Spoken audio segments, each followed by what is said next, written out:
Sir ಏನಮ್ಮ, ಏನ್ ಸಮಾಚಾರ? ಸರ್, ನಾನು ಪ್ರೊಫೆಸರ್ ನೀಲಕಂಠಯ್ಯನವರ ಸೊಸೆ ಸರ್. ನನ್ನ ಮದ್ವೆ ಆಗಿ 2 ವರ್ಷ ಆಯ್ತು. ಮದ್ವೆ ಸಮಯದಲ್ಲಿ ನಮ್ಮ ಅಪ್ಪ ಅಮ್ಮ ನಮ್ಮ ಯಜಮಾನ್ರಿಗೆ 50,000 ರೂಪಾಯಿ ಕ್ಯಾಶ್, 1 ಸ್ಕೂಟರು, ವಾಚು, ಉಂಗ್ರ ಎಲ್ಲ ಕೊಟ್ಟು ಮದ್ವೆ ಮಾಡಿದ್ರು. ಮದ್ವೆ ಆದ್ಮೇಲೂ ತವ್ರ ಮನೆಯಿಂದ ಹಣ ತಗೊಂಬಂತ ಹೊಡೆದು ಬಡ್ದು ಕಳಿಸ್ತಾ ಇದ್ರು. ಈಗಂತೂ 2 ದಿವಸದಿಂದ ಅರ್ಜೆಂಟ್ ಆಗಿ 25,000 ಬೇಕಾಗಿದೆ, ತಗೊಂಡ್ ಬಾ ಅಂದ್ರು.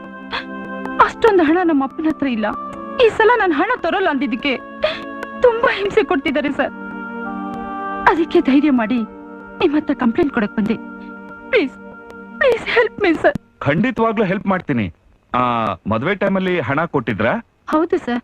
ಮದ್ವೆ ಆದ್ಮೇಲೂ ಆಗಾಗ ಹಣ ತಂದು ಕೊಡ್ತಿದ್ರಾ? ಹೌದು ಸರ್. ಈಗ್ಲೂ ತಂದು ಕೊಟ್ಬಿಡೋದಪ್ಪ. ಏನ್ ಸರ್ ಹೀಗೆ ಹೇಳ್ತಾ ಇದ್ದೀರಾ? ಅಲ್ಲಮ್ಮ, ನಾಯಿ ಮರಿ ಪಾಪ ಚಿಕ್ಕದು, ದೇವ್ರ ಮನೇಲೆ ಎತ್ಕೊಳ್ಳಿ ಅಂತ ಬಿಟ್ಬಿಟ್ಟು ದೊಡ್ಡದಾದ್ಮೇಲೆ ಗಲೀಜ್ ಮಾಡಬೇಡ ಅಂತ ಕೇಳುತ್ತಾ? ವಾಸನೆ ಮೂಸಿಡ್ದು ತನ್ನ ಕೆಲಸ ತಾನು ಮುಗಿಸ್ಕೊಳುತ್ತೆ. ಹಾಗೇನೆ ಮನುಷ್ಯನು ನಾಯಿ ಜಾತಿಗಿಂತ ಸ್ವಲ್ಪ ಮೇಲ್ಜಾತಿ. ಹಣ ಬರೋ ದಾರಿ ತೋರಿಸ್ಬಿಟ್ಟು ಇದ್ದಕ್ಕಿದ್ದ ಹಾಗೆ ಆ ದಾರಿನ ಬಂದ್ ಮಾಡ್ಬಿಟ್ರೆ ಕೇಳ್ತಾನ? ಕತ್ತ ಸಾಕಾದ್ರೂ ಹಣ ವಸೂಲಿ ಮಾಡ್ತಾನೆ. ಆದ್ರೆ ನೀನ್ ಹೇಳೋ ಪ್ರೊಫೆಸರ್ ನೀಲಕಂಠಯ್ಯನವರು ಆ ಜಾತಿಗೆ ಸೇರಿದವ್ರಲ್ವಲ್ಲ? ಅಂದ್ರೆ ನಿಮ್ ಮಾತಿನ ಅರ್ಥ ನಾನ್ ಸುಳ್ಳು ಹೇಳ್ತಿದ್ದೀನಿ ಅಂತನಾ? ಹೇಳಕ್ಕಾಗಲ್ಲಮ್ಮ. ಸರ್ಕಾರದವರು ಒಳ್ಳೇದಾಗ್ಲಿ ಅಂತ ಡೌರಿ ಆಕ್ಟ್ ತಂದ್ರು. ನಿಮ್ಮಂತ ಹೆಂಗಸರು ಅದನ್ನೇ ಇಟ್ಕೊಂಡು ಬಹಳ ಆಟ ಆಡ್ತಿದ್ದೀರಾ. ಗಂಡ ಏನೆಲ್ಲೇ ಅನ್ನೋ ಹಾಗಿಲ್ಲ, ಹೆಂಡ್ತಿರು police station dowry case register ಮಾಡಿಸ್ತೀನಿ ಅಂತ ಹೆದರ್ಸ್ತೀರಾ? ನನಗ್ ಗೊತ್ತಿಲ್ವಾ? ಸತ್ಯವಾಗ್ಲೂ ನನಗೆ ಮನೇಲಿ ತುಂಬಾ ತೊಂದರೆ ಕೊಡ್ತಿದ್ದಾರೆ ಸರ್. ನೋಡಮ್ಮ, ನೀನ್ ಏನೇ ಹೇಳಿದ್ರು ಈ ವಿಷಯದಲ್ಲಿ ನನಗ್ ಕಿವಿ ಕೇಳಿಸೋದಿಲ್ಲ. ಯಾಕೆ ಅಂದ್ರೆ ನಮ್ಮನೇಲೂ ನನ್ನ ಹೆಂಡ್ತಿರು ಇದೇ ಗೋಳೆ. ಏನಮ್ಮ ಅಂದ್ರೆ ಏನೇನ್ ಕರಿತಿದ್ರೆ ಅಂದ್ರೆ ಅಂತಾಳೆ. ನಾನ್ ಏತಿ ಅಂದ್ರೆ ಅವಳು ಪ್ರೇತಿ ಅಂತಾಳೆ. ಜಾಸ್ತಿ ಮಾತಾಡಿದ್ರೆ ನನ್ ಮೇಲೆ ಡೌರಿ ಕೇಸ್ ಕಂಪ್ಲೇಂಟ್ ಕೊಡ್ತೀನಿ ಅಂತ ಹೆದರ್ಸ್ತಾಳೆ. So no sentiment. ದೊಡ್ಡ ಸಾಹೇಬ್ರು ಬರೋದಕ್ಕೆ ಇನ್ನೂ ಹೊತ್ತಾಗುತ್ತೆ. ಅವ್ರು ಬಂದ್ಮೇಲೆ ಕೇಸ್ ರಿಜಿಸ್ಟರ್ ಮಾಡಮ್ಮ. ಸದ್ಯಕ್ಕೆ ನೀನ್ ಹೋಗ್ಬೋದು. Sir please please sir. ಹೋಗ್ತೀಯೋ ಇಲ್ಲ ಯಾವ್ದಾದ್ರು ಕೇಸ್ ನಲ್ಲಿ ಫಿಟ್ ಮಾಡ್ಲೋ?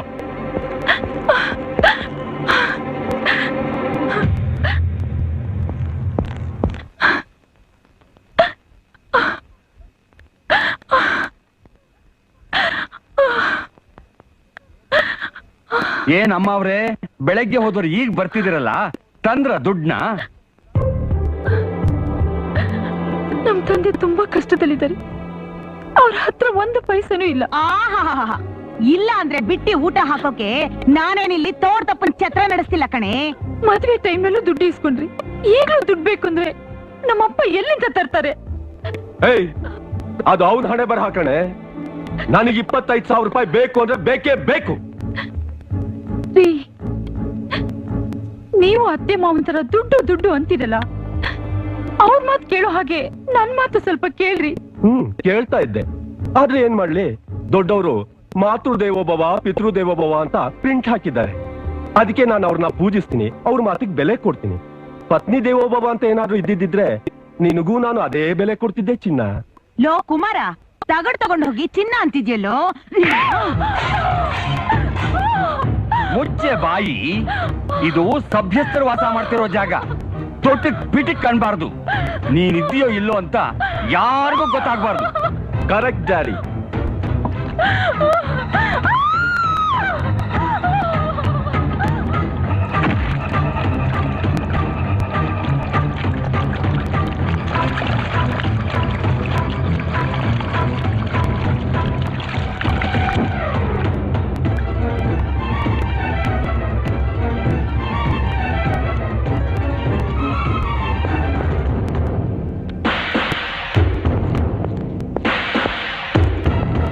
ನಿಂತ್ಕೊಂಡ್ರಿ. ಕಮಾನ್ ಕಮಾನ್, ಸುಟ್ಟಾಕಿ. ಯಾಕೆ ಸುಟ್ಟಾಕಿ? ಕಮಾನ್. 100 ಜನಗಳಿಗೆ ದಾರಿ ದೀಪವಾಗಬೇಕಾದ ಪ್ರೊಫೆಸರ್ ಇವತ್ತು ತನ್ನ ಮನೆ ನಂದಾ ದೀಪನ ಆರ್ಸೋಕ್ ನಿಂತಿದ್ದಾರೆ. ಶಭಾಷ್ ಶಭಾಷ್. ತನ್ನ ತಂದೆ ತಾಯಿ ಬಂಧು ಬಳಗನೆಲ್ಲ ಬಿಟ್ಟು ತನ್ನ ಗಂಡನೇ ಸರ್ವಸ್ವ ಅಂತ ಈ ಮನೆ ಹೊಸಲ್ ಮೆಟ್ಟಿ ಬಂದ ಹೆಣ್ಣನ್ನ ಸುಡೋಕ್ ನಿಂತಿದ್ದೀರಲ್ಲ. ನಿಮಗೆ ಕಿಂಚಿತ್ ಆದ್ರೂ ಮನುಷ್ಯತ್ವ ಬೇಡ್ವಾ? ಪಾಪ ಇವಳು ಮೃದು ಸ್ವಭಾವದಳು. ನೀವು ಕೊಡೋ ಕಷ್ಟನೆಲ್ಲ ತಡ್ಕೊಂಡು ನಿಂತಿದ್ದಾಳೆ. Good, very good. ಅದೇ ಡೇರ್ ಡೆವಿಲ್ ಹೆಣ್ಣಾಗಿದ್ರೆ ನಿಮ್ಮ 3 ಜನನ ಸುಟ್ಟು ಹಾಕ್ತಿದ್ಲು. ನಿಮ್ಮ ಸೊಸೆ ತರ ಮೃದುನೂ ಆಗದೆ ಧೈರ್ಯಸ್ಥಳು ಆಗದೆ ಇರೋ ಮಧ್ಯ ಜಾತಿಗೆ ಸೇರಿದ ಹೆಣ್ಣಾದ್ರೆ ಏನ್ ಮಾಡ್ತಾಳೆ ಗೊತ್ತಾ?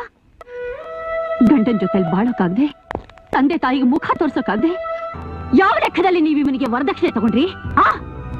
ರೆಟ್ಟೆಗಾತ್ರ ಮೀಸೆ ಬಿಟ್ಟಿದ್ದಾನಂತನ ಇಲ್ಲ ಗಂಡಸನ್ನ ಪುರುಷಾರ್ಥಕ ವರದಕ್ಷಿಣೆ ತಗೊಂಡು ಸೊಸೆನ್ ಮನೆ ಕರ್ಕೊಂಡ್ ಬಂದು ಸುಖವಾಗ ನೋಡ್ಕೊತಾ ಇದ್ದೀರಾ ಇಲ್ವಲ್ಲ ಮನೆ ಕೆಲಸದವ್ರಿಗಿಂತಲೂ ಹೀನಾಯವಾಗಿ ನೋಡ್ಕೊತಿದ್ದೀರಾ ಅವಳು ಒಂದೊಂದು ಹನಿ ರಕ್ತನು ಜಿಗಣೆ ಜಿಗಣೆ ಜಿಗಣೆ ತರ ಹೇಳ್ತಾ ಇದ್ದೀರಾ ಹಗಲು ರಾತ್ರಿ ಅತ್ತೆ ಮಾವನೇ ದೇವ್ರು ಅಂತ ಸೇವೆ ಮಾಡ್ತಾ ರಾತ್ರಿ ತನ್ನ ಕಷ್ಟ ಸುಖ ಹೇಳ್ಕೊಳಕ್ಕೆ ಗಂಡನ ಹತ್ರ ಬಂದ್ರೆ ಏನಮ್ಮ ನೀವು ಒಂದ್ ಹೆಣ್ಣಾಗಿ ಇನ್ನೊಂದ್ ಹೆಣ್ಣಿಗೆ ನೀವೇ ವೈರಿನ ಈ ಮನೆಗೆ ನೀವು ಬಂದಾಗ ನಿಮ್ಮತ್ತೇನೋ ಹೀಗೆ ನೋಡ್ಕೊಂಡ್ರ ಅವಳು ನನ್ನನ್ನು ಹಾಗೆ ನೋಡ್ಕೊಂಡಿದ್ದಕ್ಕೆ ನಾನು ಇವಳನ್ನ ಹೀಗ್ ನೋಡ್ಕೊತಾ ಇರೋದು.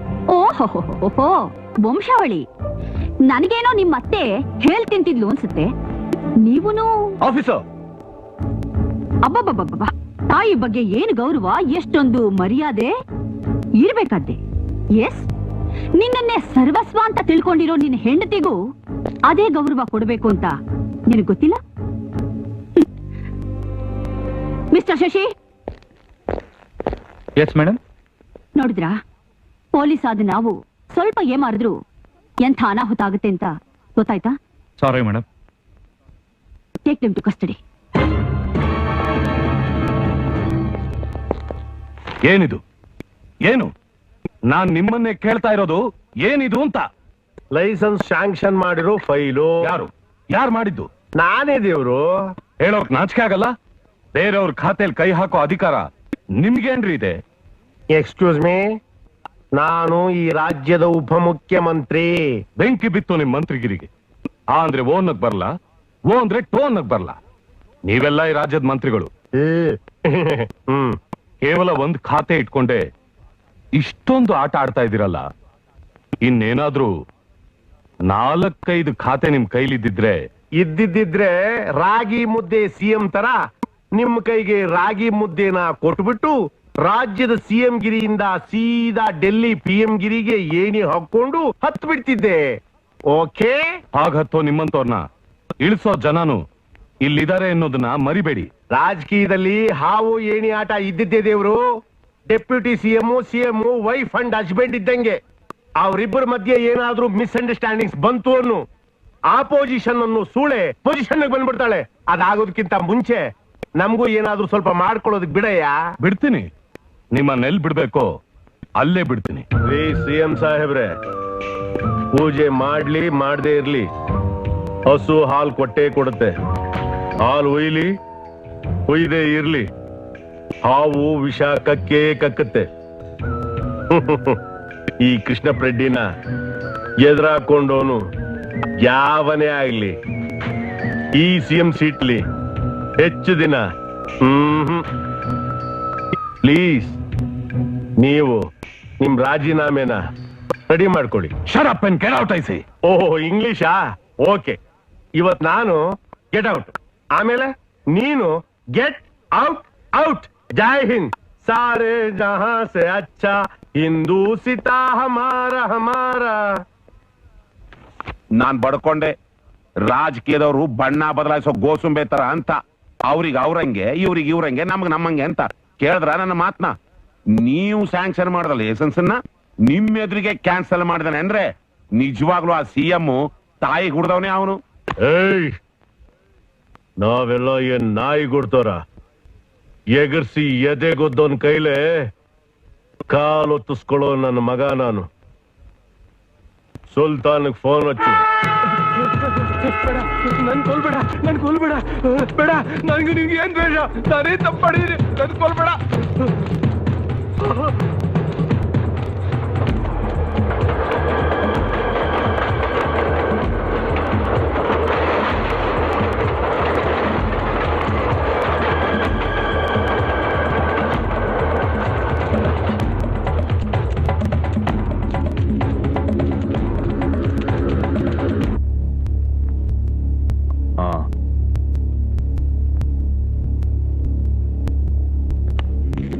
ತಲೆ ತಾನೆ ತೆಗಿತೀನಿ. ಲೇ ಬಿಂಡ್ರಿಕೆ, ನಾನ್ ಹೇಳ್ತಾ ಇರೋದು ಆ ಸಿಎಂ ಸಾಹೇಬ್ರ ತಲೆನ. ನಾನ್ ಹೇಳ್ತಾ ಇರೋದು ಆ ಸಿಎಂ ತಲೆ ತೆಗಿತೀನಿ ಅಂತಾನೆ. ಅಯ್ಯೋ ಅಯ್ಯೋ ಅಯ್ಯೋ ಸುಲ್ತಾನ, ನೀನ್ ಆ ಸಿಎಂ ತಲೆ ತೆಗೆದ್ರೆ ಅದು ಇಂಡೈರೆಕ್ಟ್ ಆಗಿ ನನ್ ತಲೆ ತೆಗೆದಂಗೆ. ಅದ್ಯಾಗೆ? ಲೇ ಬಿಂಡ್ರಿಕೆ, ಹಿಂದಿನ ಎಲೆಕ್ಷನ್ ನಲ್ಲಿ ಇವರಿಗೆ MLA ಸೀಟ್ ಸಿಗದೆ ಇದ್ದಾಗ ನಿನ್ನನ್ನು ಕರೆಸಿ ಇವ್ರ ಕ್ಷೇತ್ರ ನಿಂತಿದ್ದ ಆ ಬಸಪ್ಪನ್ ತಲೆ ತಗ್ಸಿದ್ವಲ್ಲ, ಆ ತಲೆ ತೆಗೆದವ್ ನೀನೇ ಅಂತ ಇಡೀ ಊರಿಗೆಲ್ಲ ಗೊತ್ತಾಗಿ ಕೆರ ಹಿಡ್ಕೊಂಡು ಬಂದು ಮನೆ ಮುಂದೆ ನಿಂತಿದ್ದನ್ನ ಮಾರ್ತು ಬಿಟ್ಟನಲ್ಲೇ ಬೆಂಡ್ರಿಕೆ. ಅಬೇ ಸಾಣೆ, ಓ ಮೈನೇ ಬೋಲಾ, ಲೇಕಿನ್ ಈಗೇನ್ ಮಾಡ್ಬೇಕು ಅದು ಹೇಳು. ಬ್ಯಾಡ್ರಿ ಬ್ಯಾಡ್ರಿ ಬ್ಯಾಡ್ರಿ, ಸಿಟ್ಟಿಗೆ ಪಕ್ಕಕ್ಕೆ ಊದ್ಬೇಡ್ರಿ. ಮುಂಬರ್ಕಿ ಊದ್ರಿ, ಮುಂಬರ್ಕಿ ಊದ್ರಿ, ಮುಂಬರ್ಕಿ ಊದ್ರಿ. ನಾನೆಲ್ಲ ವ್ಯವಸ್ಥೆ ಮಾಡ್ತೀನಿ. ಸಾರಿ, ಥ್ಯಾಂಕ್ಸ್. ಬೇರೆ ಊರಿಂದ ಯಾರನ್ನಾರ ಕರೆಸಿ ತಲೆ ತಗ್ಸಿ ವಾಪಸ್ ಕಳ್ಸಲೇ ಬೆಂಡ್ರಿಕೆ. ठीक है.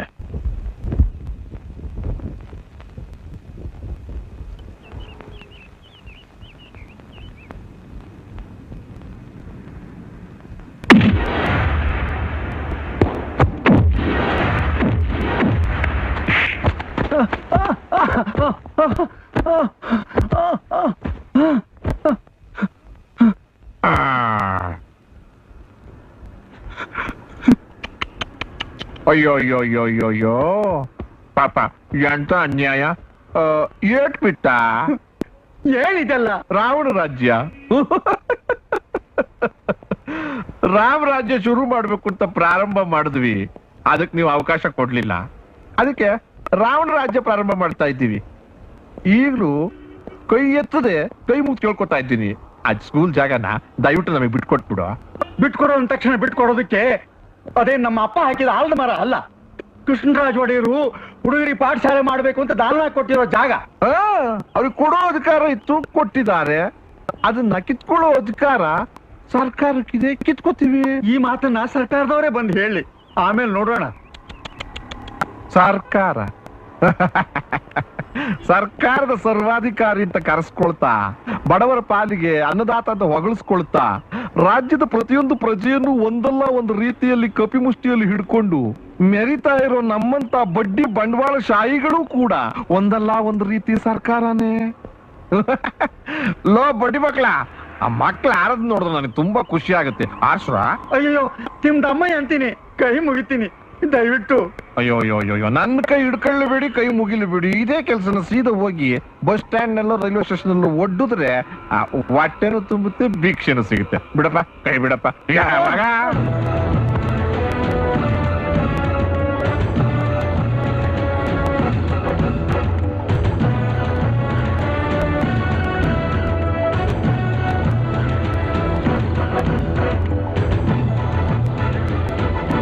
ಸೂರಜ್, ಇಷ್ಟು ದಿನ ಈ ಅನಾಥ ಮಕ್ಕಳಿಗೆ ಫ್ರೀಯಾಗಿ ನಿನ್ನ ಫಾರ್ಮ್ ಹೌಸ್ ಇಂದ ಹಾಲು ತಂದು ಕೊಡ್ತಾ ಇದ್ದೆ, ಆದ್ರೆ ಇನ್ನು ಮುಂದೆ ಅದರ ಅವಶ್ಯಕತೆ ಇಲ್ಲಪ್ಪ. ಗುರುಗಳೇ, ಏನ್ ಹೇಳ್ತಾ ಇದ್ದೀರಾ? ಹೌದಪ್ಪ, ತಲತಲಾಂತರದಿಂದ ನಡ್ಕೊಂಡು ಬಂದಿರೋ ಈ ಪಾಠಶಾಲೆನ ಈ ಮಾರ್ವಾಡಿ ಅಕ್ಳ ಇವಾಗ ಹೊಡ್ಕೊಳ್ಳೋಕೆ ಪ್ರಯತ್ನ ಪಡ್ತಾ ಇದ್ದಾನೆ.